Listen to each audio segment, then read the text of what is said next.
여러분과 공유하고 싶어서 사연 올립니다. 저의 사연 지금부터 시작합니다. 때는 4년 정도 전 코로나가 발생하기 전년도 늦여름이었습니다. 저에게는 대학교 때부터 친하게 지낸 절친이 한 명 있습니다. 그 친구는 공부만 하면서 대학원 박사까지 하느라 결혼도 늦었고, 그 친구 아내도 나이가 있는 상태에서 둘이 결혼을 한 거라서 아이는 없었습니다. 아이는 없었지만 둘이서 정말 알콩달콩 잘 살기도 했고, 딩크 생활을 잘 즐기면서 행복하게 살았습니다. 그 친구네 집도 그렇고, 아내의 집도 그렇고 여유가 있는 편이기도 했고, 둘 다 공부도 많이 하고 직장도 좋았기 때문에 서울의 값비싼 아파트에서 둘 다 외제차를 끌면서 남부럽지 않은 생활을 했습니다. 초기에 아이가 생기지 않아 난임 시술까지 받으면서 노력을 했지만 아이는 찾아와 주지 않았고, 내색은 안 했지만 저희 애들을 볼 때는 부러운 시선을 느낄 수 있었습니다. 아무튼 그래도 두 부부가 잘 지내고 있었는데, 어느 날 친구 아내가 암 선고를 받더니 갑자기 세상을 떠났습니다. 30년을 넘게 그 친구랑 알고 지냈지만 정말 배우자를 잃는 고통이 어마하게 컸던 것 같습니다. 아내가 세상을 떠나고 몇 개월 동안 그 친구는 정말 폐인이 되어버렸습니다. 제가 만나자고 해도 잘 안 만나주고 회사와 집만 오가며 폐인 생활을 했습니다. 나중에 알고 보니 매일 술을 마셨고, 나중에는 간 수치도 엄청 올라갔고, 초기 알코올 중독 증세까지 있어서 병원에 입원까지 했습니다. 저는 정말 친한 친구이기에 매일 병문안에 가면서 읍소를 했습니다. 그 친구의 아픔을 다 알지는 못했지만 그래도 산 사람은 살아야 한다며, 네가 이렇게 망가지면 하늘에 있는 아내가 정말 슬퍼할 거라면서 그 친구를 달랬습니다. 친구는 병원에 입원해 있는 동안 정신과 치료도 받으면서 좀 호전을 보였고, 퇴원 후에는 조금씩 달라지는 모습이 보였습니다. 운동도 시작하고 등산 동호회도 나가기 시작했고, 그러면서 모습도 예전처럼 돌아오기 시작했습니다. 저희 집이랑 그 친구 집이 가까웠기에 저도 같이 운동도 하고 등산 동호회도 나가면서 그렇게 그 친구 마음을 잡을 수 있었습니다. 그렇게 1년이 지나고 그 친구 아내 기일 때 방문해서 같이 제사를 지냈습니다. 그 친구는 그동안 참았던 서러움을 한 번에 쏟아내듯 저를 붙잡고 엉엉 울었고, 저는 1년이 지났으니 이제 아내를 놓아주고 너도 네 삶을 살라고 말했습니다. 몇 개월 뒤에 건너 아는 여성분을 친구에게 소개시켜줬습니다. 제가 보기에는 얼굴도 나쁘지 않고 성격도 괜찮았는데 그 친구는 그녀를 몇 번 만나기는 했는데 인연이 되지는 않았습니다. 그 이후로도 몇 번 친구에게 여자를 소개시켜주기는 했는데 그 중에 2명 정도 그 친구도 마음이 있는 분들이 있었는데 그런 여성들은 친구를 마음에 들어 하지 않았습니다. 그렇게 여자들의 만남이 잘 되지 않다 보니 친구는 자신감을 점점 잃어갔습니다. 운동과 등산에 빠지지는 않았는데 예전처럼 활동적이지 않고 제가 가자고 하니 어쩔 수 없이 가는 기분이었습니다. 우울증도 다시 심해진 것 같기도 하고 해서 친구의 기분을 풀어줄 겸 같이 강원도 여행을 가기로 했습니다. 그 친구가 워낙 여행을 좋아하기도 했고 바다를 좋아했기 때문에 강릉에서부터 고성을 며칠 다녀오기로 했습니다. 아내도 그 친구를 잘 알고 있고 사정을 잘 알고 있기 때문에 제가 말을 꺼냈을 때 반대하는 표정 하나 짓지 않고 친구를 잘 달래고 우라며 경비까지 따로 챙겨줬습니다. 총각 때는 둘이서 가끔 여행을 갔었는데 결혼 후에는 둘이 여행을 가는 건 정말 오랜만이라 푹 쉬고 울 겸 일주일간 연차를 냈습니다. 그 친구도 간만에 여행을 간다며 기대를 많이 했습니다. 친구의 외제차를 타고 우선은 강릉으로 향했습니다. 저도 강원도로 여행을 가는 게 오랜만이라 정말 기분이 좋았습니다. 우선 순두부 맛집에 가서 순두부를 먹었습니다. 그리고 나서 안목해변에 들러서 바다를 보면서 커피를 마셨습니다. 주위에는 젊은 커플들이나 젊은 여성끼리 온 무리들도 있었고 나이가 좀 있는 여성분들도 둘, 셋이서 와서 있었습니다. 아저씨 둘이서 카페에 들어오니 조금 의아하게 쳐다보는 눈치였지만 저랑 친구는 워낙 둘이 카페에도 잘 가는 터라 그들의 눈길은 부담스럽지 않았습니다. 창문 너머 보이는 강릉의 푸른 바닷빛과 파도 소리를 들으니 정말 힐링이 되었습니다. 친구도 너무나도 좋다며 우울한 마음이 풀린다고 했습니다. 우리는 마치 대학생 때로 돌아간 듯 해변을 걷다가 바닷물에 발을 담그기도 하고 장난도 치고 사진도 찍으면서 그렇게 시간을 보냈습니다. 그러다 어떤 여성분들 두 분을 만났습니다. 그분들은 저희에게 사진을 찍어달라고 부탁을 했고 사진을 잘 찍어주고 우리도 사진을 찍어달라고 부탁을 했습니다. 그렇게 바닷가에서 보내고 횟집을 가서 소주에 회를 먹었습니다. 저도 친구도 회킬러기 때문에 강릉의 싱싱한 회를 폭풍 흡입했습니다. 첫날은 괜찮은 호텔을 잡고 갔기 때문에 호텔에서 각자 침대에 누워 첫날을 보냈습니다. 다음날 호텔 조식을 먹고 커피를 한 잔 먹으러 카페를 향했습니다. 경포대도 방문하고 우주컨도 방문하고 강릉의 명소를 다니면서 즐거운 여행을 했습니다. 그리고 저녁에 속초로 넘어와서 숙소로 향했습니다. 속초에서는 호텔보다는 바다가 보이는 좋은 펜션에서 묵기로 했습니다. 속초 해변 근처의 큰 마트에서 고기도 사고 술도 넉넉히 사서 펜션으로 향했습니다. 아무래도 호텔보다는 시설이 좋지 않았지만 그래도 펜션에서는 고기를 구워 먹는 낭만이 있으니 너무나도 좋았습니다. 해가 스르르 질 무렵 채소도 씻고 고기도 준비해서 야외 바비큐장에 가서 고기를 구워 먹기 시작했습니다. 그렇게 하니 대학교 때 MT를 갔던 기분이었습니다. 바비큐장에는 몇 그룹이 있었는데 남녀 커플들이 주류 이루었고 젊은 여성분들 몇 명이서 온 그룹도 있었습니다. 저희와 정반대 쪽에는 중년 여성으로 보이는 두 분이 있었는데 어둡기도 하고 거리가 멀어서 얼굴은 잘 보이지 않았습니다. 그렇게 친구와 술을 기울이면서 좋은 시간을 보냈습니다. 좋은 공기를 마시면서 파도 소리를 들으면서 술을 마시니 술이 술술 넘어가고 취하지도 않았습니다. 그렇게 몇 시간 술을 마시면서 기분을 내고 있었고 커플들은 좋은 시간을 보내려고 일찍 들어가는 듯 보였고 그러다 보니 옆에 젊은 여성들 무리와 끝에 중년 여성들 그리고 우리만 바비큐장에 남았습니다. 술이 좀 취해서 그런가 옆에 젊은 여성분들이 아저씨인 저희에게 말을 걸기 시작했습니다.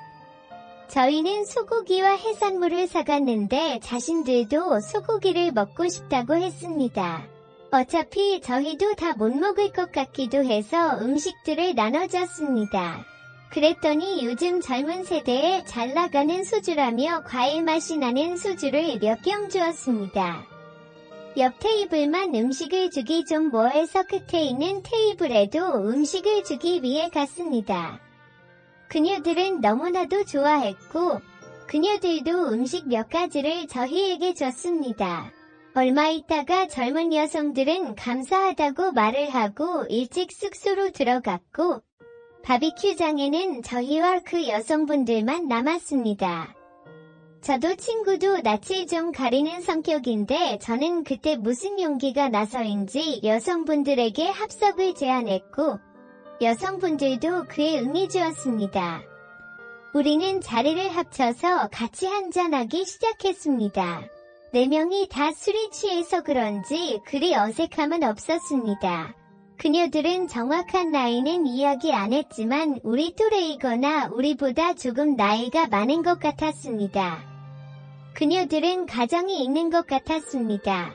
어차피 여행지에서 볼 것이니 나이든 개인사든 그런 게 중요하지는 않았습니다. 그녀들은 동창으로 자주 이렇게 둘이 여행을 다닌다고 했습니다. 우리처럼 남자 둘이 여행 다니는 건 처음 본다며 혹시 취향이 남성인 거냐며 농담을 했습니다. 친구는 술이 취했는지 자신의 사별 이야기를 꺼냈고 여자분들은 눈물을 글썽이며 위로를 해줬습니다. 분위기를 바꿔볼 양으로 서로 여행지에서 찍었던 사진을 보여주었습니다. 그러다 우리는 놀라고 말았습니다. 첫날 안목해변에서 우리에게 사진을 찍어달라고 했고 우리의 사진을 찍어줬던 여성분들이 그분들이었습니다. 처음에 왠지 낯이 익다고 생각했는데 그런 인연이 있었던 것이었습니다. 우연적인 인연을 알게 되자 우리는 더 친해졌고 다음 행선지를 얘기하다가 여성분들 쪽에서 같이 여행을 하자고 했습니다. 자신들은 운전을 못해서 택시를 타거나 버스를 이용하는데 제 친구 차가 값비싼 외제차인데 그것도 타보고 싶고 말동무도 하자고 했습니다. 대신 자신들이 밥을 산다고 했습니다. 그녀들의 성격이 호탕하기도 하고 얼굴도 나쁘지 않아 그렇게 하자고 했습니다. 우리는 술을 좀 더 마시다 각자의 숙소에 들어가 잠이 들었습니다. 다음날 우리는 늦잠을 자고 있는데 숙소 문에 노크 소리가 났습니다. 열어보니 그녀들이 아침밥을 함께 먹자고 했고 대충 세수만 하고 그녀들의 숙소로 갔더니 아침부터 간단한 요리를 해서 준비를 해놨습니다. 시원한 북엇국을 한 그릇 뚝딱하니 속이 풀렸고 우리는 그때부터 함께 여행을 했습니다. 친구랑 둘이 차를 탈 때는 조용한 편이었는데 그녀들이 함께 탄 정말 시끌벅적하고 분위기가 업이 되었습니다. 그녀들은 쉴 새 없이 이야기를 했고 그녀들의 입담에 우리는 계속 빵빵 터지며 웃음이 났습니다. 관광 명소를 방문을 하고 그녀들이 사주는 맛있는 점심도 먹고 분위기 좋은 카페에서 음료도 같이 마셨습니다. 우리는 숙소를 아직 잡지 않았기 때문에 그녀들이 잡아놓은 숙소로 다시 예약을 했습니다. 숙소에 들러 짐을 풀고 유명한 회센터에 가서 각종 회를 땄습니다. 그녀들도 회를 좋아했고 술도 좋아해서 술도 넉넉히 사서 숙소로 돌아왔습니다. 숙소 옥상에는 식당은 아니지만 숙소객들이 음식을 먹을 수 있는 공간이 있었고 우리는 사온 회와 술을 마셨습니다. 평일이라 그런지 다행히 다른 무리는 없어서 우리끼리 정말 즐거운 시간을 보냈습니다. 술을 안 마셨을 때도 유쾌한 그녀들이었지만 술이 들어가니 더 밝아지고 더 재미있어졌습니다. 친구가 잘 안 웃는 편인데도 그녀들의 모습을 보고 웃는 횟수가 많아졌습니다. 그녀들이 화장실에 다녀온다며 잠시 자리를 비웠을 때 친구와 대화를 나눴습니다. 기분이 어떠냐고 했더니 처음에는 불편했는데 지금 너무 좋다며 여성분 중 한 명이 마음에 든다고 했습니다. 간만에 친구가 마음에 드는 여성분이 있으니 기분은 좋았지만 하루 전 만난 사이라 어떻게 할지 몰랐습니다. 게다가 그녀들은 우리와는 먼 곳에 살았기 때문에 만남을 지속하는 건 불가능했습니다. 생각이 끝나지도 않았는데 그녀들이 돌아왔고 우리는 조금 더 같이 술을 마셨습니다. 10시가 되자 숙소 직원이 올라와 옥상 개방 시간이 마감이 되었다고 했습니다. 이대로 헤어지기에는 아까워서 조금 서운했는데 그녀들이 먼저 숙소에서 술을 좀 더 마시자고 했습니다. 그녀들은 좀 씻고 오겠다고 했고 우리는 근처 편의점에서 맥주와 안주를 사고 우리로 씻고 편안한 옷을 입고 그녀들을 기다렸습니다. 그녀들도 편안한 옷으로 입기는 했는데 완전 민낯은 아니고 가볍게 화장은 하고 왔습니다. 숙소가 넓지 않아 술 마실 공간이 좁았는데 그래서 옹기종기 모여서 더 분위기가 좋았습니다. 같이 2번 술을 마시기는 했지만 실내에서 마시는 공기가 다르기는 했습니다. 침대가 보여서 그런지 조금 진한 농담도 하기도 했습니다. 친구가 사별한 지 좀 됐다 보니 친구의 여성 이야기가 나왔고, 친구가 사별 후 여자를 아는 적이 없다고 하니 안타까운 표정을 짓기도 했습니다. 그러다가 분위기 전환을 할 겸 진실 게임을 했습니다. 처음에는 일반적인 수위로 했는데 다들 나이도 있고 취해서 그런지 점점 질문 수위가 높아졌습니다. 그러다 마음에 드는 사람이 있다, 입맞춤을 하고 싶은 사람이 있다, 하룻밤을 보내고 싶은 사람이 있다 등 이런 질문이 나왔습니다. 우리는 약속이나 한 듯 모두 그런 질문에는 긍정적이었습니다.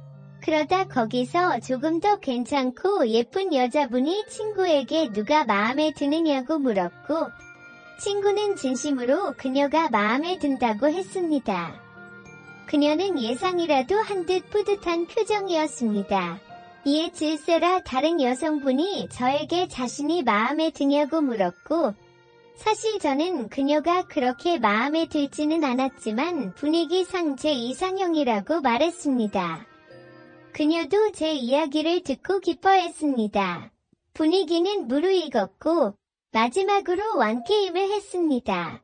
완게임은 진행될수록 수위가 높아졌고 왕이 된 사람은 사람을 지목해서 스킨십을 시켰습니다. 우리는 서로 짠 듯 아까 마음에 드는 남성과 여성에게 포옹, 볼에 뽀뽀, 입맞춤 등을 시켰고 그 수위는 점차 올라갔습니다. 우리도 달아올랐지만 그녀들도 기분이 업이 되었습니다. 친구가 그런 용기 있는 친구가 아닌데 갑자기 자신이 마음에 드는 여성 손을 잡더니 그녀들의 숙소에 가자며 이끌었고, 그녀는 기다린 듯 웃으면서 우리들도 좋은 밤을 보내라며 친구를 쫓아갔습니다. 방 안에 둘이 남게 되자 처음에는 어색했지만 저도 이런 기회를 놓치기에는 아깝기도 했고 그녀에 대한 예의도 아닌 것 같았습니다. 그녀는 제가 원하는 스타일은 아니었습니다. 솔직히 아내가 더 예쁘고 날씬하고 아름답지만 남녀가 한 방에서 밤새도록 있게 되는데 참을 수 있는 남자가 어디 있을까요? 저도 그동안 한눈 판 적이 한 번도 없지만 여행지라는 새로움과 흥분감이 있었는지 우리는 단계를 밟게 됐습니다. 입맞춤을 했더니 그녀는 처음에는 수동적이었지만 조금씩 적극적으로 변했습니다. 그녀는 밤에는 적극적이고 열정적인 여성이었습니다. 그녀는 저를 이끌었고 제가 오히려 그녀에게 안기었다고 하는 표현이 맞을 것 같습니다. 그녀는 굶주린 늑대 마냥 저에게 달려들었고 저는 순한 양이 돼서 그녀를 대했습니다. 그녀의 외모가 사실 마음에 들지 않았지만 불을 끄는 얼굴이 그렇게 자세히 보이지 않아서 다행이었습니다. 하지만 그녀의 몸은 생각보다 좋았습니다. 나중에 물어보니 꾸준히 운동을 하면서 관리한 몸이었습니다. 얼굴은 저보다 좀 더 있어 보였지만 몸은 30대 후반 마냥 좋았습니다. 그 몸에 취해서 불타는 밤을 보냈습니다. 시간도 늦었고 술도 먹고 격렬한 첫날 밤을 보내서 그런지 저는 바로 골아떨어졌습니다. 다음날 아침 눈을 떠보니 그녀가 제 팔베개를 하고 자고 있었고 그녀의 미모가 마음에 들지는 않았지만 어젯밤 좋았던 느낌은 여전했습니다. 저는 그녀에게 장난을 치니 그녀가 잠에서 깨어났고 잘 잤냐며 제게 입맞춤을 해줬습니다. 저는 맨 정신으로 그녀를 안고 싶어서 한 번 더 안 자고 했고 그녀도 좋다며 우리는 모닝 한 판을 했습니다. 그녀의 얼굴을 보면 사실 텐션이 떨어졌기 때문에 눈을 감거나 다른 부분을 보면서 그녀를 안았습니다. 몸은 정말 좋았기에 너무나도 즐거운 아침 시간을 보냈습니다. 그렇게 만족을 하고 친구에게 전화를 걸어서 그쪽 상황을 파악을 했고 우리는 각자 숙소에서 준비를 하고 체크아웃을 했습니다. 같이 하룻밤을 보내니 이제 차에 탈 때부터 커플이 되었습니다. 친구 옆자리에는 친구의 파트너가, 저랑 제 파트너는 뒷자리에 앉았습니다. 우리는 탈장을 끼거나 손을 잡으며 드라이브를 했습니다. 그녀들은 워낙 유쾌한 여성들이라 어젯밤 일을 부끄러움 없이 얘기를 꺼냈고, 친구의 파트너도 제 파트너도 너무 좋았다고 했습니다. 그녀들은 다음 날이 여행 마지막 날이라 남은 시간은 하루밖에 없었습니다. 우리는 오전에는 바다에 가서 놀기도 하고 대게집에 가서 대게도 먹었습니다. 서로 말을 꺼내지는 않았지만 암묵적으로 숙소는 커플끼리 사용하기로 했습니다. 3시 체크인 시간에 들어가서 각자의 방에 가서 2시간의 행복한 타임을 가졌습니다.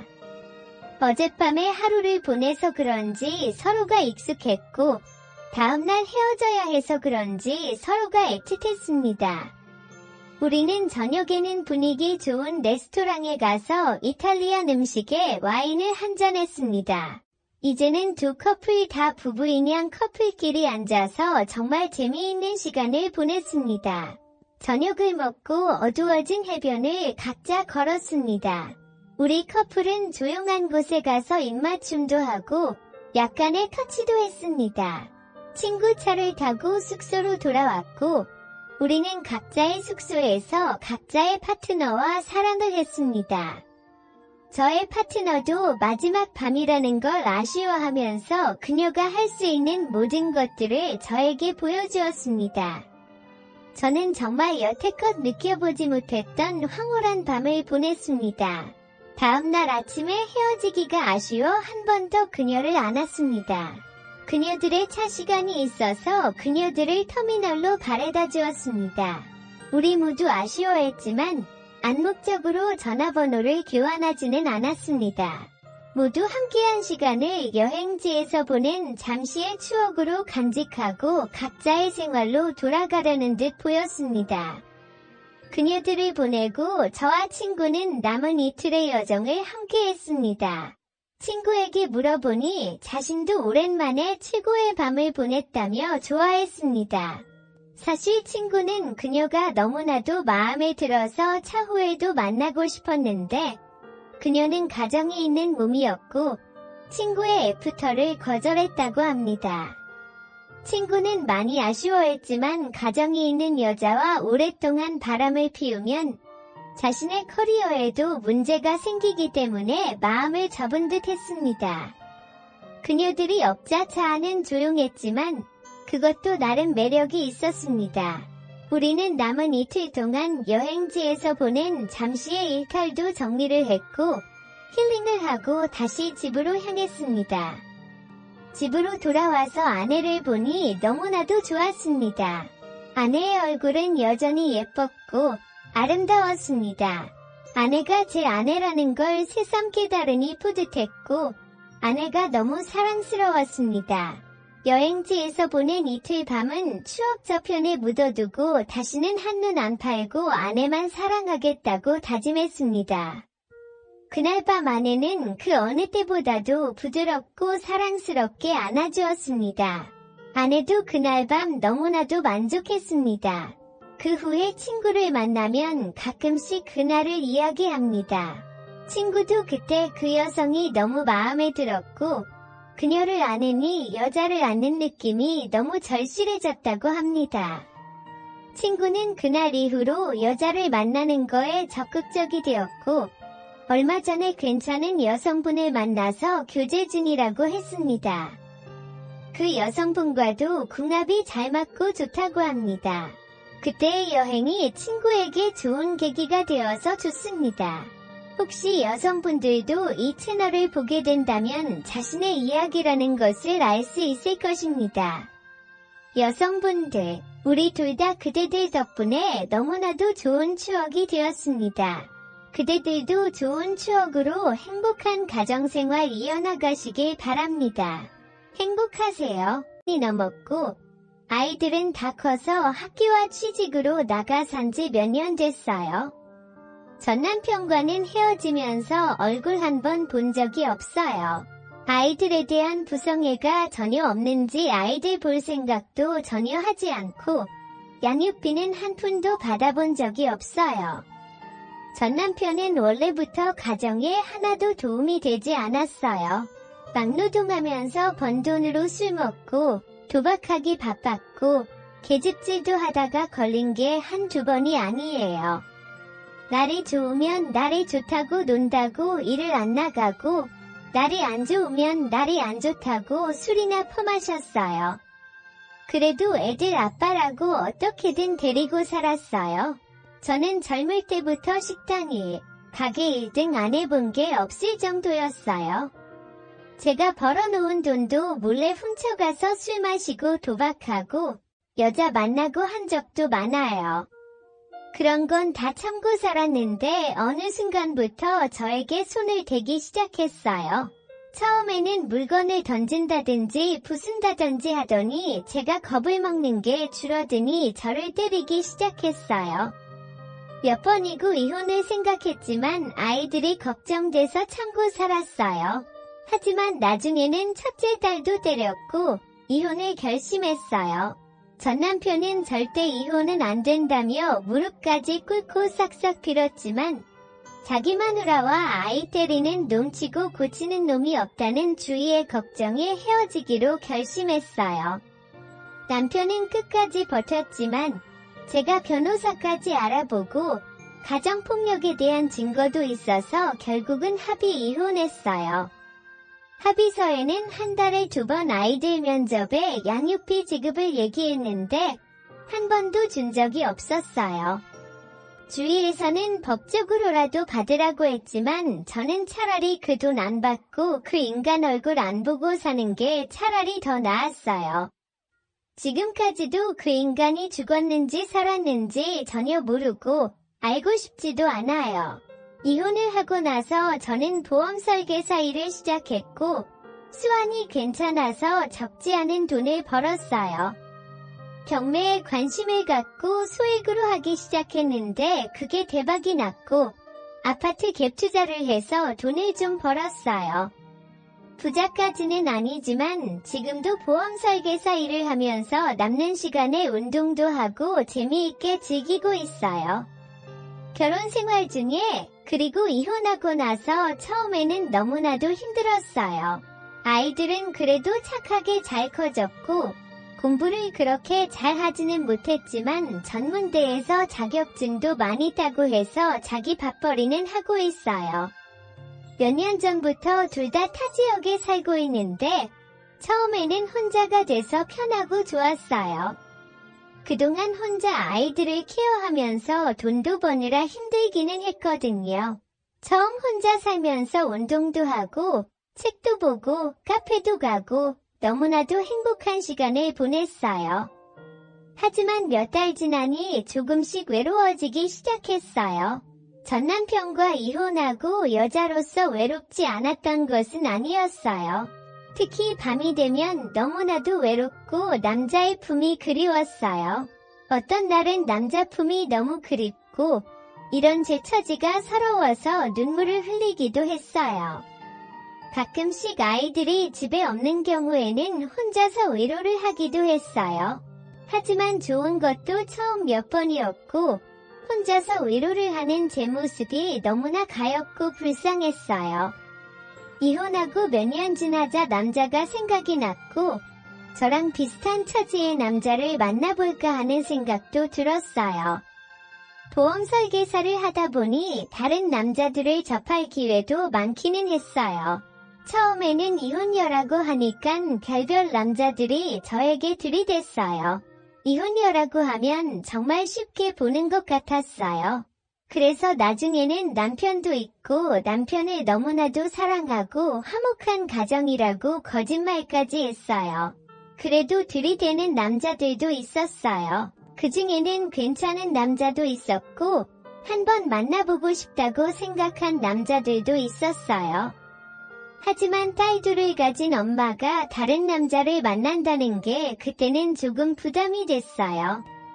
재혼 생각이 없기는 했지만 남자친구가 생기면 괜히 딸들의 앞날에 문제가 되지 않을까 생각도 했어요. 첫째 딸은 그래도 철이 들었는지 남자친구도 만나고 제 인생을 즐기면서 살라고 했어요. 재혼에 대해서는 적극적이진 않았지만 정말 좋은 사람이면 재혼을 해도 된다고까지 말했어요. 하지만 둘째 딸은 재혼은커녕 남자친구를 만나는 것에 대해서도 다소 부정적이었어요. 엄마가 다른 남자 만나는 걸 이해를 못했어요. 남자가 그리울 때도 있었지만 딸들을 생각해서 참고 살았어요. 시간이 흐르고 둘째 딸도 커서 그런지 재혼은 절대 반대하지만 남자친구는 만나보는 것도 좋겠다고 말하기 시작했어요. 둘째 딸이 그렇게 말하니 남자를 만나볼 생각이 들기는 했어요. 보험 설계를 하면서 만난 남자들과는 얽히고 싶지 않았어요. 괜히 보험 팔면서 몸도 함께 판다는 얘기가 나오는 경우도 봤었거든요. 게다가 보험을 하는 대부분의 남자들은 유부남이었어요. 저는 가정이 있는 남자들과는 교제를 하기 싫었어요. 하지만 저와 같은 처지의 남자들이 그렇게 많지는 않았어요. 주위에서는 어플이나 인터넷을 통해서 많이 만난다고 했는데 저는 낯선 사람을 만나는 게 무섭고 두려웠어요. 남자를 만난다면 아는 사람의 소개나 자연스럽게 만나고 싶었어요. 하지만 현실에서는 그런 만남이 쉽지는 않았어요. 지인들이 저랑 같은 처지에 있는 남자를 몇 번 소개시켜줘서 몇 번 만나보기는 했어요. 제가 그렇게 얼굴을 따지는 것은 아니지만 그래도 너무 별로이면 싫었어요. 처음 만난 남자는 성격은 좋은 것 같은데 외모가 너무나도 아니었어요. 머리는 많이 벗겨져 있었고 옆머리를 애써 길러 옆으로 넘겨서 윗머리를 덮고 있는 사람이었어요. 머리숱이 조금 적거나 아니면 차라리 머리를 밀고 다니는 사람, 가발이라도 쓰고 다니면 그나마 나았을 것 같아요.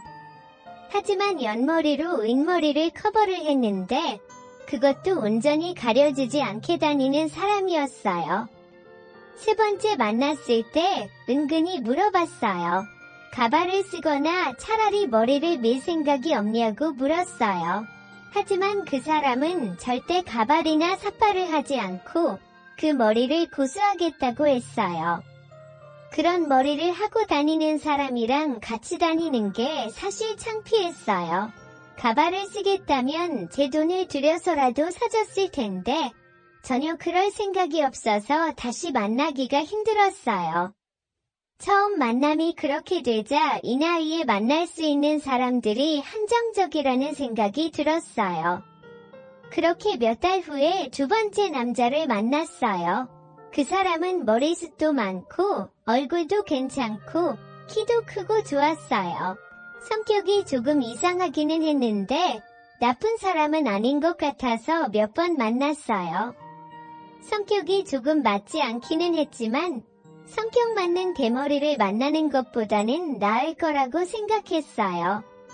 그래서 교제를 시작했어요. 어차피 성인이기도 하고 둘 다 이성 친구가 없는 지 오래되어서 교제 후 한 달 정도 후에 서로를 안았어요. 부푼 마음으로 그 남자에게 안겼는데 정말 마음에 들지 않았어요. 그 남자는 저를 3분도 안아주지 못했어요. 그 남자는 무한한 얼굴로 오랜만이라서 그렇다고 둘러댔어요. 저도 처음에는 그 말을 믿었어요. 하지만 그 후로 몇 번 더 안겼는데 그 남자는 변함이 없었어요. 제가 시작도 하기 전에 그 남자는 끝이었어요. 정말 너무나도 허무했어요. 성격은 안 맞지만 그래도 만나서 얘기를 하면 재미있기는 했어요. 하지만 몸의 대화가 너무나도 안 맞았어요. 몇 달 만나면서도 매 순간순간 고민을 했어요. 그러다 결국 정리하기로 했어요. 그 남자는 저를 전혀 만족시켜주지 못했거든요. 그 후로는 소개가 당분간 끊겼어요. 너무 외로웠고 그래서 취미활동이나 하기로 했어요. 등산 모임에서 많이들 만난다는데 저는 등산을 정말 싫어했어요. 운동은 그래도 좋아해서 문화센터에서 에어로빅을 배우기 시작했어요. 땀을 뻘뻘 흘리면서 운동을 하는 것도 좋았고, 그곳에 오는 아줌마들이랑 어울리는 것도 좋았어요. 그러다가 친해진 동생이 있어요. 말은 동생이라고 하지만 30대 중 후반으로 저랑 나이 차이는 많이 났어요. 그래도 그 동생은 성격이 좋았고 저랑 코드가 잘 맞아서 저를 언니하며 잘 따랐어요. 동네도 비슷해서 서로의 집을 오가면서 밥도 같이 먹고 커피도 마시면서 급격하게 친해졌어요. 그 동생은 전업주부였고 아들이 하나 있었어요. 남편과도 금술이 좋아 보였고 화목한 가정인 것 같았어요. 그 동생 남편은 키도 크고 돈도 잘 벌고 성격도 좋았어요. 둘 다 예쁘고 잘생겨서 선남선녀 부부인 것 같았어요. 아들도 잘생기고 키도 크고 그랬어요. 시댁이랑 친정이 둘 다 잘 살아서 여유도 있어 보였어요. 정말 부러웠어요. 어느 날 주말에 그 동생네서 같이 밥을 먹고 있었어요. 남편과 아들은 각자 친구들을 만나러 간다면서 혼자 있다고 저를 초대했어요. 같이 저녁을 먹고 수다를 떨고 있는데 초인종이 울렸고 웬 남자가 들어왔어요. 나이는 60대 초반이고 머리가 백발이었는데 피부도 좋고 얼굴도 잘생겨 보였어요. 동생은 놀라면서 그 남자를 집으로 들였어요. 알고 봤더니 그 남자는 동생의 시아버지였어요. 원래 몇 시간 뒤에 오기로 했는데 약속보다 빨리 온 거였어요. 동생은 저한테 미안하다며 난감해했고 그 남자도 난감해하는 며느리 모습에 머쓱해했어요. 그 남자는 손님이 있다며 조금 있다가 온다고 했고 제가 그냥 자리를 비켜줬어요. 잠깐 동안 그 남자를 봤지만 그 남자는 정말 괜찮아 보였어요. 동생 남편도 키가 크고 잘생겼는데 아마 아빠를 닮아서 그런 것 같았어요. 동생네 시댁이 좀 부유하다는 것은 알고 있었는데 그 남자도 딱 봐도 부유해 보였어요. 옷도 깔끔하게 입고 운동을 하는지 탄탄해 보였어요. 여름이라 반팔을 입었는데 팔뚝도 굵고 핏줄도 많이 보였어요. 몇 마디 나누지는 않았지만 중저음의 목소리에 예의도 엄청 바른 것 같았어요. 자리를 비켜주고 집으로 돌아오는데 계속 그 남자의 첫인상이 생각이 났어요. 그 후로 동생이랑 얘기하다가 그 남자에 대해서 조금씩 듣기는 했어요. 남편이 연하이기도 하고 시아버지가 젊을 때 결혼을 해서 시아버지가 60이 조금 넘었다고 했어요. 게다가 10년 정도 전에 시어머니와 사별을 하고 혼자 지내고 있다고 했어요. 집이 근처이기도 해서 종종 집으로 찾아오는데 시아버지 성격이 너무 좋고 잘 챙겨줘서 동생은 전혀 그게 싫지 않다고 했어요. 오히려 찾아오실 때 용돈도 주시고 맛있는 것도 사주셔서 자주 찾아오시는 게 좋다고 했어요.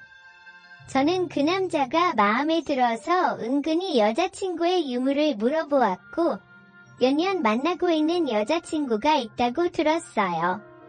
그 말을 듣고 너무나도 슬펐어요. 역시 괜찮은 남자에게는 다 여자가 있는 것 같았어요.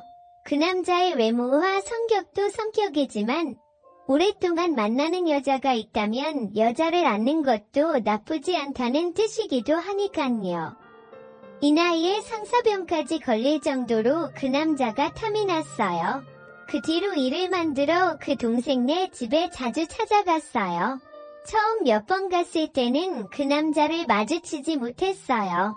당연히 제가 방문을 하게 되면 시간 조절을 해서 그 남자가 집에 오지 않았겠죠. 그렇게 몇 달이 지나는 동안 그 남자를 만나지 못하게 되니 너무나도 우울했어요. 동생에게 직접 제 마음을 얘기해볼까 했지만 그랬다가 그 남자에게 차이면 동생과의 관계도 무너질까봐 걱정이 되었어요. 그래서 고민 끝에 한 가지 방법을 찾아냈어요. 그 남자가 동생 집에 찾아올 때 갑작스럽게 방문을 하는 거였어요. 그래서 동생과 대화를 하다가 주말에 시아버지가 온다고 했을 때 실행에 옮기기로 했어요. 일부러 저녁 시간에 맞춰서 기습적으로 동생 집을 방문했어요. 집에서 반찬 몇 가지 만들어서 그걸 들고 연락 없이 동생 집을 방문했어요. 갑작스러운 방문에 동생은 놀랐고 저는 깜빡한 것처럼 얘기를 했어요. 우리의 짧은 얘기를 듣던 그 남자가 저에게 식사 안 했으면 같이 하자고 했고 때마침 저녁 식사를 막 하려던 중이라서 그 자리에 껴서 같이 식사를 했어요. 제가 가지고 온 반찬도 몇 개 꺼냈는데 그 남자가 맛보더니 너무 맛있다고 했어요. 젊을 때 식당에서 일했던 게 많이 도움이 되는 순간이었어요. 식사 자리 분위기는 나쁘지 않았어요. 동생도 저도 말이 많은 스타일이었고 그 남자랑 동생 남편은 말이 많지는 않지만 그렇다고 과묵하지도 않았어요. 식사 후에 과일을 먹고 커피까지 마시고 왔어요. 커피를 마실 때 동생과 제가 배우는 에어로빅 이야기가 나왔고 그 남자는 자기는 골프를 친다고 얘기를 했어요. 저는 골프에 관심이 전혀 없었지만 정말 배우고 싶다며 가르쳐달라고 했고 그 남자는 빈말로 다음에 기회가 되면 가르쳐준다고 했어요. 더 있으면서 그 남자랑 더 오래 대화를 나누고 싶었지만 너무 오래 있으면 눈치 없는 여자로 안 좋게 볼까봐 적당히 대화를 하다 집에 돌아왔어요. 집에 오니 또 그 남자 생각이 났어요. 얼굴도 괜찮고 목소리도 좋지만 대화를 나눠보니 착하고 따뜻한 사람인 걸 알았어요. 그럴수록 그 남자에게 빠져들었어요. 동생이 지난번 방문으로 갑자기 오는 건 조금 싫은 내색을 해서 그렇게 하면 괜히 동생과의 관계도 틀어질 것 같았어요. 그러다 보니 그 남자를 만나기가 힘들었고 그럴수록 애가 탔어요. 그렇게 몇 주가 흐르고 기회가 찾아왔어요. 제가 방문하는 날 몇 시간 후 그 남자가 동생네 집에 온다는 얘기를 들었어요. 대략 3시간 텀이 있었지만 이 기회를 놓치기 힘들었어요. 그래서 동생 집에서 나와서 2시간 정도 근처 카페에 있다가 그 남자가 온다고 하는 1시간 전부터 동생네 집 앞을 배회했어요. 그렇게 1시간 가까이 흘렀을 때 저 멀리서 그 남자의 모습이 보였고 저는 우연히 마주친 듯 약간의 연기를 했어요. 몇 번 만났을 때라 그렇게 어색한 분위기는 아니었고 저는 마침 생각난 것처럼 골프를 배우려고 하는데 물어볼 게 있다며 그 남자의 연락처를 받았어요. 대화는 자연스러웠고 그 남자가 불편한 기색은 없었어요. 연락처를 받고 바로 연락을 하면 좀 그런 것 같아서 며칠 있다가 조심히 문자를 했어요. 문자 몇 번을 주고받다가 골프에 대해 물어볼 게 많다며 카페에서 만나기로 했어요. 카페에서 단 둘이 만나니 너무나 좋았어요. 그 남자도 왠지 동생네 집에 올 때보다는 한층 꾸미고 나온 듯 보였어요. 사실 골프에 대해서 그전에는 하나도 관심이 없었지만 대화를 오래 하기 위해 며칠 전부터 공부를 좀 하기는 했어요. 그 남자는 골프에 진심인 듯 정말 열심히 가르쳐줬고 다음에 골프 연습장에서 만나기로 했어요. 그 남자는 저에게 진심을 다해서 골프를 알려줬어요. 잘 모르는 제가 봐도 그 남자의 폼은 좋았고 저도 정말 잘 가르쳐줬어요. 물론 어설프고 우연일 수도 있지만 그 남자가 잘 가르쳐준 덕분에 첫날에 공을 몇 번 잘 맞추기도 했어요. 그날 이후로 그 남자와 일주일에 한 번 정도 골프장에 갔어요. 괜히 동생이 알게 되면 좀 그럴까봐 동생에게는 기밀로 하자고 했어요.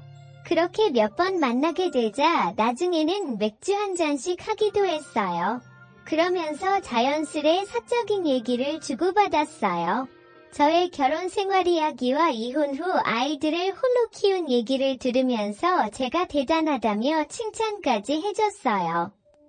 그러다 그 남자의 여자친구 얘기를 은근히 물어봤고, 그 남자는 몇 달 전에 헤어졌다며 아이들이 걱정할까봐 말도 안 하고 만나는 것처럼 하고 있다며 동생에게는 말하지 말아달라고 했어요. 저는 그 소리를 듣고 정말 쾌재를 불렀지만 겉으로는 위로해주는 척을 했어요. 그날 이후로 그 남자에게 이성적으로 들이댔고 10번 찍어 안 넘어가는 나무 없고 여자가 들이대는데 안 넘어가는 남자 없듯 자연스레 우리는 연인이 되었어요. 남자친구에게 처음 안긴 날 정말 너무나도 행복했어요. 남자친구는 운동을 좋아해서 그런지 스태미나가 정말 좋았어요. 게다가 훌륭했어요. 템포 조절도 잘하고 시간도 짧지도 길지도 않고 딱 적당하게 제가 좋을 정도로 그렇게 저를 안아줬어요. 저는 남자친구에게 들이대기를 잘했다는 생각이 들었어요. 그날 이후로 우리는 골프장에 갔다가 우리 집에 들러서 사랑을 나누고 있어요. 제 마음 같아서는 매일 남자친구에게 안기고 싶지만 남자친구는 나이가 좀 있어서 매일은 힘들다며 일주일에 한 2번 저를 안아주고 있어요. 남자친구는 횟수는 적지만 한 번 저를 안아줄 때 정말 진심을 다해서 제가 정말 미치도록 저를 꼭 껴안아줘요. 양보다는 질이란 말이 있잖아요. 딱 그거예요. 저는 남자친구의 사랑을 받는 날이면 너무나도 좋아해요. 다음 남자친구를 만날 날만 기다리면서 하루하루를 보내요. 동생에게는 여전히 비밀로 할 것이고 앞으로도 비밀로 할 생각이에요. 괜히 얘기했다가 동생과도 남자친구와도 사이가 껄끄러워질까 봐 걱정이 돼요. 전 남편의 폭력으로 그리고 이혼 후 혼자 아이들을 키우느라 너무 힘들었고 전에 만났던 남자의 무기력함에도 너무 힘든 날들을 많이 보냈어요. 이혼녀로 살아오면서 늑대 같은 자들의 성희롱에도 상처를 많이 받고 했지만 지금은 이렇게 정말 잘생기고 궁합도 잘 맞는 남자친구를 만나서 너무나 행복해요. 동생에게는 미안하지만 저 지금 남자친구랑 이렇게 사랑해도 되는 거겠죠? 남자친구와의 사랑이 오래갔으면 좋겠 정도 전에 남편과는 사별을 했어요.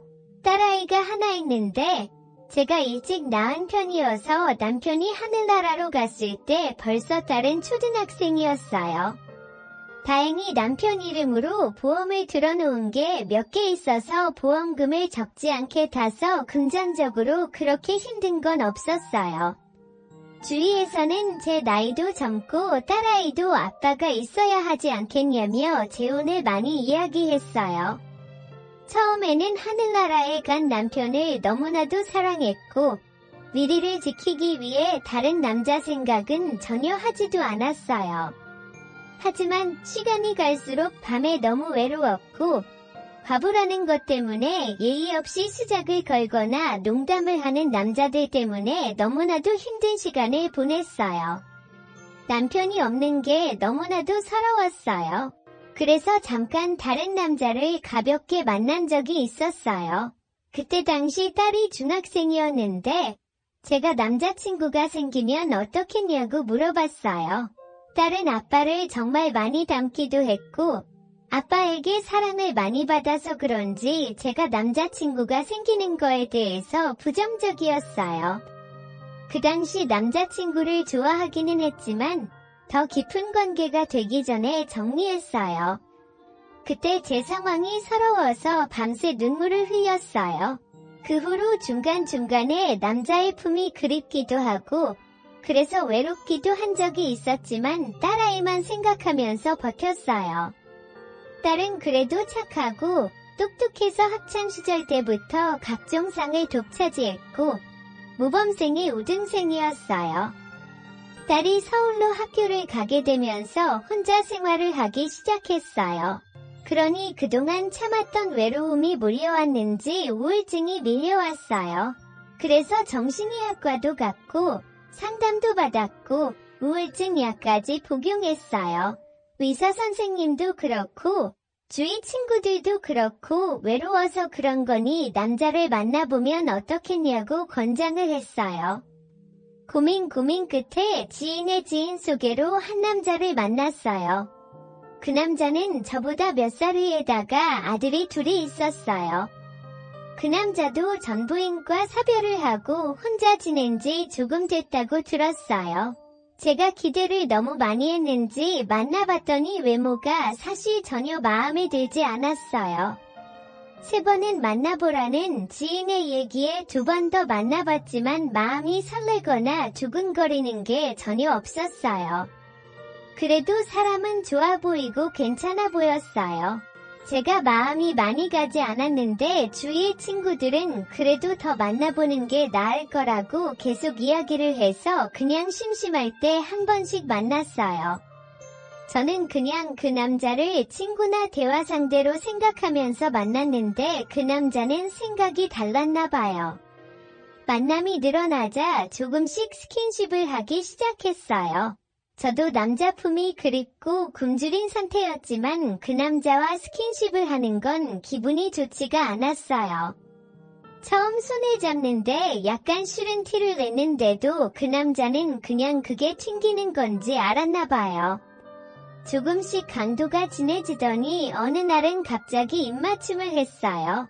저는 기분이 너무 상해서 그 남자의 뺨을 때렸고 그 남자는 황당해하며 저에게 화를 냈어요. 남편과 사별을 하고 처음 만난 남자와 그런 상황이 되니 다시 우울해졌어요. 그러다 또 소개를 받았고 이번에는 몇 살 연하의 허우대도 멀쩡한 남자였어요. 그 사람은 이혼을 했고 양육을 하지 않은 돌싱이었어요.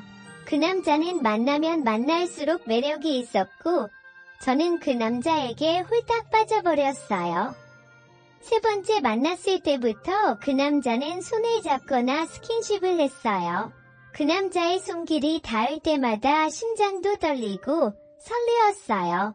정말 오랜만에 느껴보는 연애 감정이었고 이런 게 썸이구나 생각을 했어요.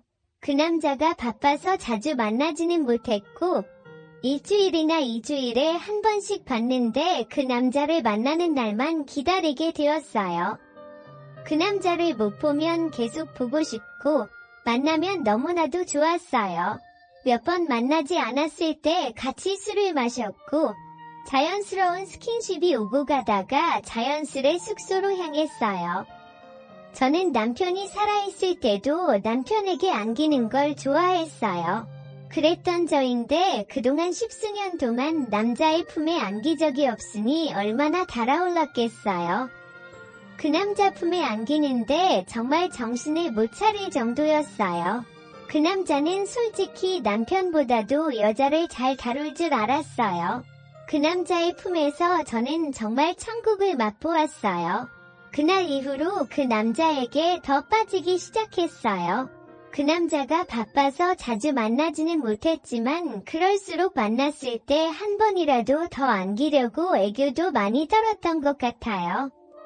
그 남자가 숙소에서 저를 만족시키지 못한 적은 한 번도 없었던 것 같아요. 항상 제가 미칠 것 같이 저를 잘 안아줬어요. 그렇게 몇 개월간 만남을 가졌는데 그때까지도 저에게 사귀자고 한 적은 한 번도 없었어요. 자주 못 보기 때문에 보고 싶다는 말은 했지만 사랑한다는 말은 전화로는 한 번도 들어본 적이 없는 것 같아요. 그가 저를 아는 후에야 저를 안고 그 말을 했던 것 같아요. 저는 같이 사랑을 나눴기 때문에 당연히 사귀는 사이라고 생각을 했어요. 그래서 언젠가는 제 친구들에게 자랑을 했고 친구들이 그 남자를 보고 싶어 해서 한번 보려고 했는데 남자는 바쁘다며 계속 일정을 미뤘어요. 자꾸 핑계를 대는 모습에 조금 이상하기는 했지만 그때는 콩깍지가 씌었는지 정말 그 사람이 바쁜 줄 알았어요. 그 남자는 어느 순간부터 사업이 힘들다는 이야기를 했어요. 저는 그 남자를 정말 사랑했기 때문에 진심으로 걱정을 해줬고 위로를 해줬어요. 그 남자가 힘들지 않게 데이트를 할 때 밥값이며 커피값이며 숙소비도 제가 다 내려고 했어요. 그런데 어느 날 그 남자가 저에게 돈을 빌리기 시작했어요. 물론 큰 액수는 아니었는데 갑자기 현금이 없다며 돈을 빌려고 총 몇백만 원 정도 빌려갔어요. 그때만 해도 제가 순진해서 그런지 그 남자가 거짓을 말하는 것에 대해 눈치채지 못했어요. 그러던 어느 날 만났을 때 잠깐 전화를 하고 온다고 나갔는데 화장실을 갔다가 우연히 통화를 듣게 됐어요. 다른 여자랑 통화하는 것 같았고 사랑한다는 이야기를 하고 있었어요. 게다가 남자인 친구를 만나고 있다고 거짓말까지 했어요. 저는 놀라기도 했고 화가 나기도 했어요. 그 남자에게 당장 전화기를 보여달라고 했지만 그 남자는 자기를 못 믿냐며 오히려 화를 냈어요. 그러면서 저에게 다시는 연락하지도 말라고 고래고래 소리쳤어요. 바람을 피우는 중이라는 게 확실한 상황이었고 저도 진을 빼기 싫어서 그동안 빌려간 돈이나 내놓으라고 했어요. 그 남자는 언제 자기가 돈을 빌려냐며 증거 있냐고 저를 조롱했어요. 맞아요. 그동안 제가 현금으로 다 주었기 때문에 증거가 없는 돈이었어요.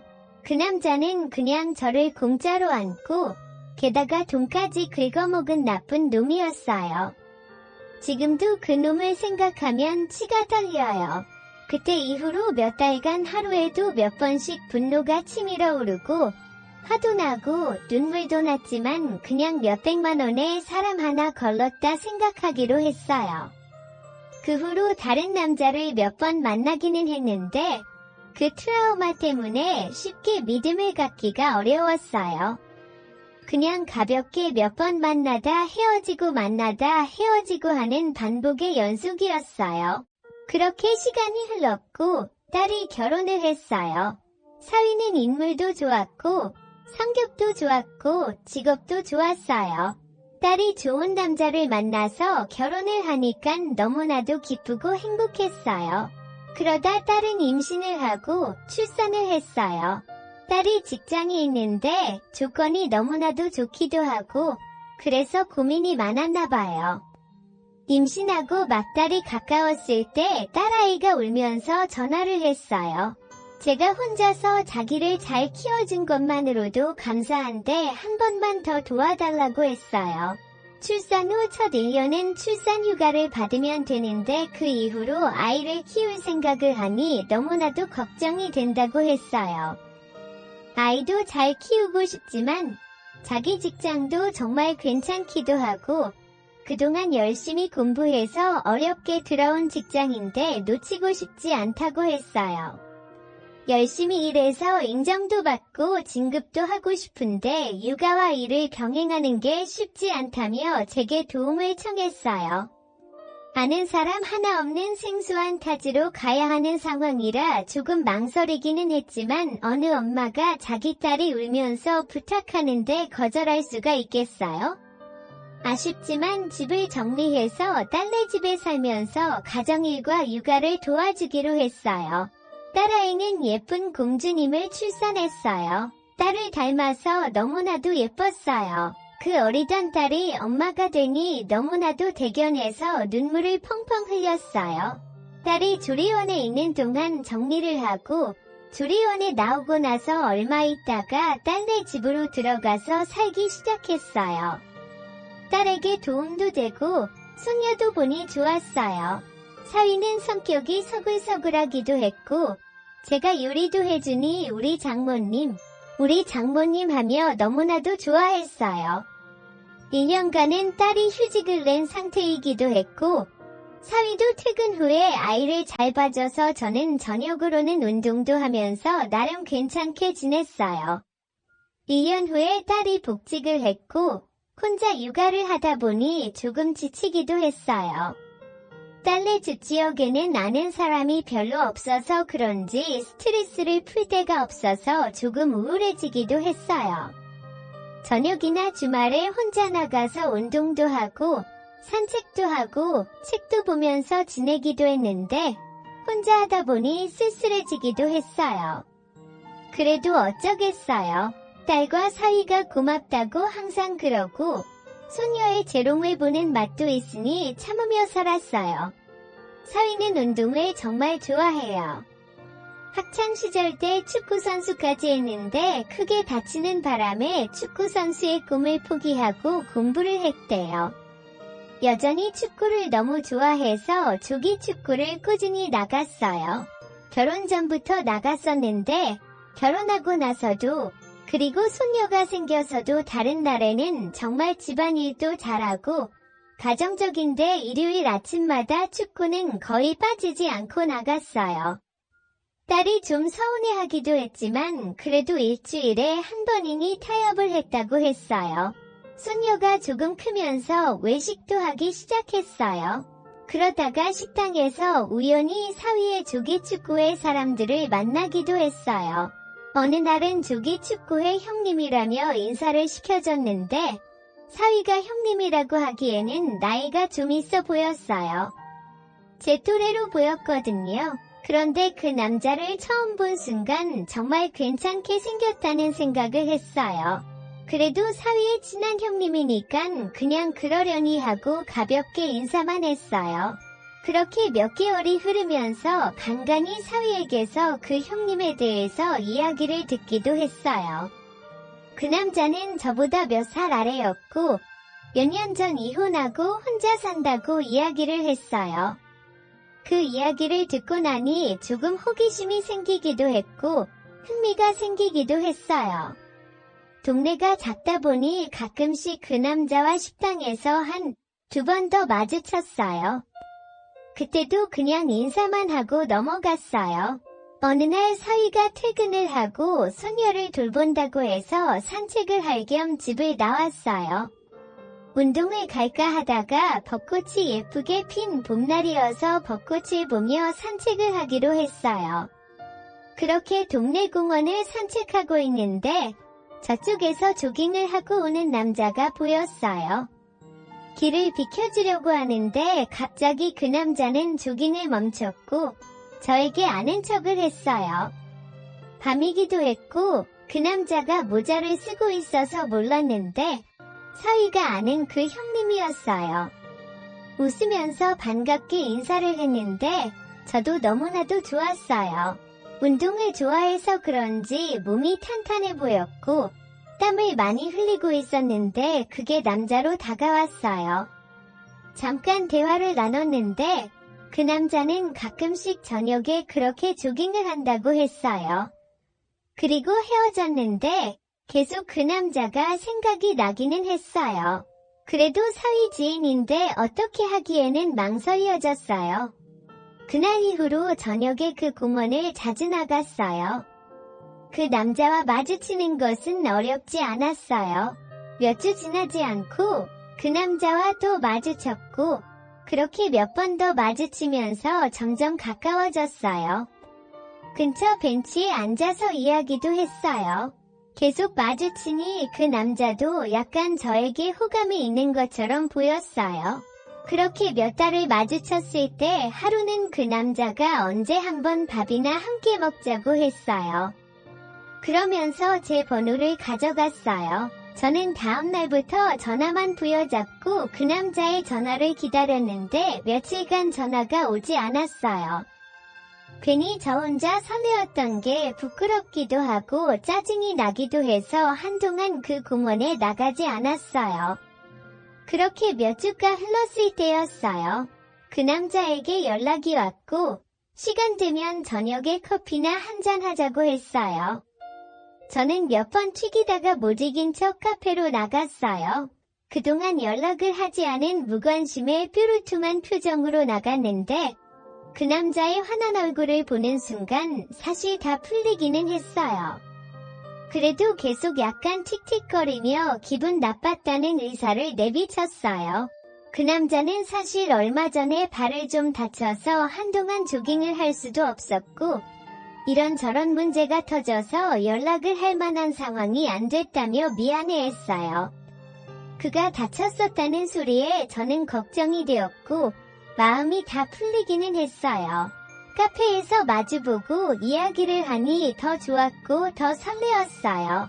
그날 이후로 우리는 연락도 자주 하고 자주 만나면서 요즘 말로 썸을 타기 시작했어요. 물론 연락하고 만나는 것 모두 사위나 딸에게는 비밀로 하자고 했어요. 괜히 오해하거나 싫어하는 게 싫었거든요. 평일날 저녁에는 2, 3일에 한 번씩 만났고 주말에 딸 내외가 소녀랑 친가를 가거나 여행을 가는 경우에는 종종 같이 데이트를 했어요. 그 남자는 만나면 만날수록 괜찮은 사람이었어요. 그도 제가 마음에 드는 것 같았는데 아무래도 서희랑 엮이다 보니 조심스러워하는 것 같았어요. 저도 그 부분이 조심스러워서 그 남자가 좋은데도 불구하고 조금 벽을 세우기는 했던 것 같아요. 그래도 사람 마음이라는 게 어쩔 수 없나 봐요. 만나면 만날수록 그가 너무나도 좋았어요. 그 남자는 전처의 기책사유로 이혼을 했다고 했어요. 그 후로 운동만 하면서 여자친구가 있던 적은 없었다고 했어요. 그래서 사실 저와 이렇게 만나는 것도 조심스럽다고 했어요. 그러던 어느 날 우리는 술을 한잔 하게 되었고 말로 표현은 안 했지만 서로 좋아하고 있고 서로를 원하고 있다는 걸 느꼈어요. 술을 먹고 나와서 한적한 공원을 거닐다가 입맞춤을 했어요. 제 심장이 두근거렸고 그의 심장도 두근대는 걸 느낄 수 있었어요. 첫 입맞춤 이후로 우리는 더 가까워져서 만나면 손을 잡기도 하고 허리를 안기도 했어요. 물론 동네가 좁아서 소문이 날 수 있으니 사람이 별로 없는 한적한 곳에서만 그랬어요.